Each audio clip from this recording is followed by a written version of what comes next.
그리고 자동차 부품 개발과 표면 처리 개발과의 관계는 어떤 관계인지 이것도 잠깐 설명을 드리려고 하고요.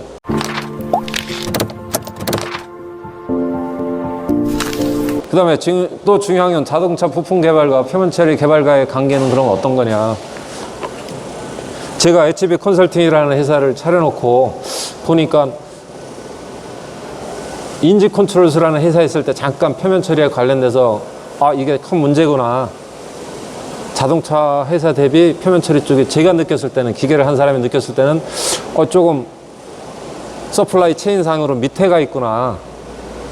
그런 걸 느껴서 제가 나와서 컨설팅을 하면 이런 쪽에도 컨설팅을 하면 서로 도움을 줄 수 있겠다.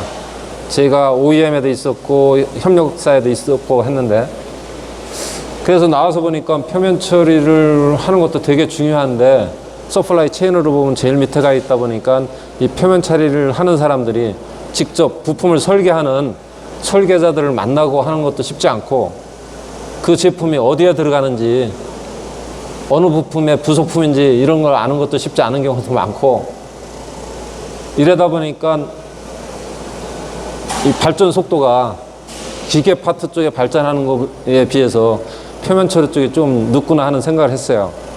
그래서 제가 아는 동료들이라든지 후배들이 아직도 많이 있기 때문에, 또 협력사들도 많이 나와 있고 이런 데랑 연결을 해서 직접 초기 설계할 때부터 표면 처리도 하나의 부품으로 생각을 해서 초기 개발부터 들어가게끔 하면은 서로 큰 도움이 되지 않을까 해서 이쪽 표면 처리 쪽에 관여를 하게 됐는데, 그게 참 쉽지가 않더라고요. 아직 그 기계 쪽에서 대부분 설계하시는 분들이 기계 쪽 출신이다 보니까 이 표면 처리를 바꾼다는 것들이 경험이 없으면 쉽게 손을 못 대잖아요. 그래서 중간에 하다가 품질 문제 같은 게 생겨야지만 급하게 서두르지, 그러지 않고서는 초기 설계할 때부터 새로운 표면 처리 사양을 넣는다는 건 진짜 쉽지 않더라고요. 근데 한 번은 제가 중간에 양산하는 거에 품질 문제가 생겨가지고 어떻게 제가 그 정보를 입수를 했어요. 자동차 회사에서 이런 큰 문제가 있다 하는 거를.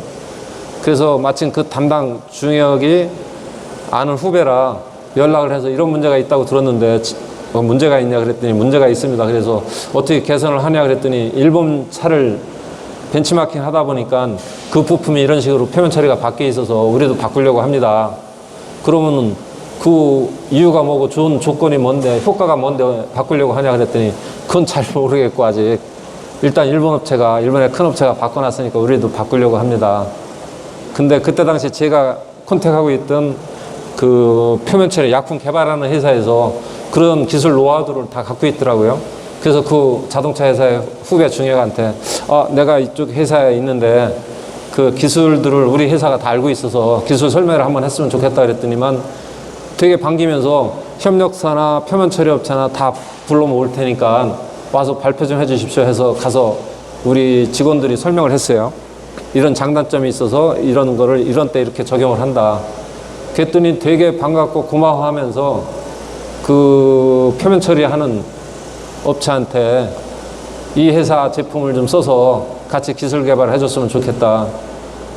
그래갖고 진짜 위에 탑부터 오다가 내려와갖고 푸시를 해가지고 한두 달, 두세 달 만에 바로 적용을 했고, 그게 전차종에 들어가는 부품이기 때문에 엄청나게 큰 프로젝트죠. 표면 처리 입장에서 보면은.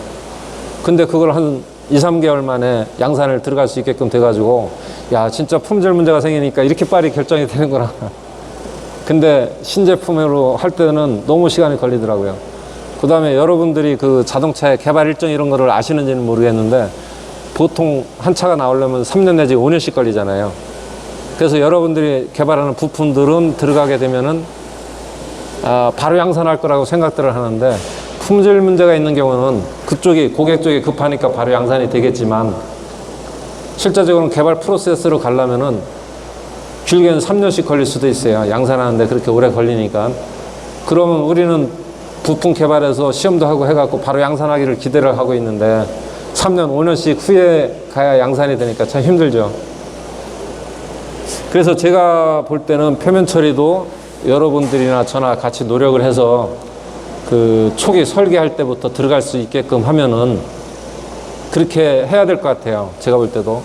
왜냐하면 그 사람들이 업그레이드 시키기 위해서 재질을 바꾼다든지 뭐 이런 것들을 많이 하는데 두께를 바꾼다든지 그 비용보다는 제가 볼 때 표면 처리를 바꿔갖고 한다면은 훨씬 비용도 싸게 기존 사이즈 그대로 할 수도 있는데 그런 정보들이 서로 잘 이렇게 커뮤니케이션이 안 되다 보니까 못하는 경우가 많이 있더라고요. 그래서 그런 걸 찾아가지고 초기부터 우리 표면 처리도 부품 개발의 한 부분이다 이렇게 될 수 있게끔 같이 일을 하면 좋을 것 같습니다. 하여튼 두서없이 막 말씀드렸는데 잘 들어줘서 고맙습니다. 혹시 질문 있으신 분?